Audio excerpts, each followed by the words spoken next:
थकीत एफआरपी बाबत चंदगड तहसील कार्यालयात बैठक। अथर्व कंपनीकडून 19.52 कोटी रुपये देण्याचा निर्णय। व्याज नाकारल्यानं बैठकीत निर्माण झाला तणाव। राजेश पाटील यांनी कारखान्याच्या कारभारावर उपस्थित केले प्रश्न।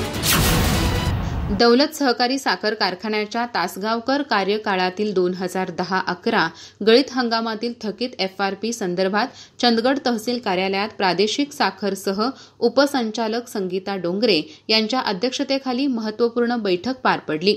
यामध्ये शेतकरी संघर्ष समिती, कारखाना प्रशासन आणि तहसील प्रशासन यांच्यात सविस्तर चर्चा झाली। या बैठकीत थकीत 24.15 कोटींपैकी 19.52 कोटी रुपयांची जबाबदारी अथर्व इंटरट्रेड कंपनीने स्वीकारावी असा स्पष्ट निर्णय संगीता डोंगरे यांनी दिला। तसेच दौलत संचालक मंडळाने वसूल केलेले 3.76 कोटी रुपये प्राथमिकतेने शेतकऱ्यांना देण्याचे निर्देशही त्यांनी दिले। यावेळी अथर्व साखर कारखान्याचे अध्यक्ष मानसिंग खोराटे यांनी मूळ रक्कम देण्याची तयारी दर्शवली, मात्र व्याजासह रक्कम देण्यास नकार दिला। यामुळे बैठकीत तणावपूर्ण वातावरण निर्माण झाले।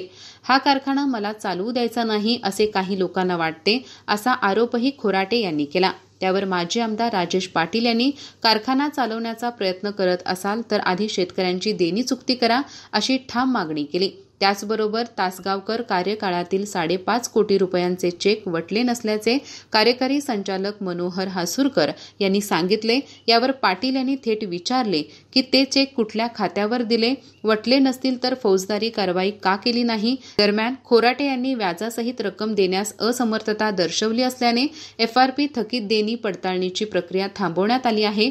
याशिवाय कारखाना अडचणीत असून त्यावर अवसायनाची कारवाई सुरू असल्याचेही खोराटे यांनी स्पष्ट केले। या बैठकीस माजी आमदार राजेश पाटील, अध्यक्ष मानसिंग खोराटे, प्राध्यापक NS पाटील, तानाजी गडकरी, सुभाष देसाई, विष्णू गावडे, पांडुरंग बेनके, शिवानंद हुंबरवाडी, अल्ली मुल्ला, विष्णू कारवेकर यांच्यासह अनेक ऊस उत्पादक शेतकरी उपस्थित होते। अधिक माहिती आणि ताज्या घडामोडींसाठी आजच आमचे चॅनल सबस्क्राइब करा।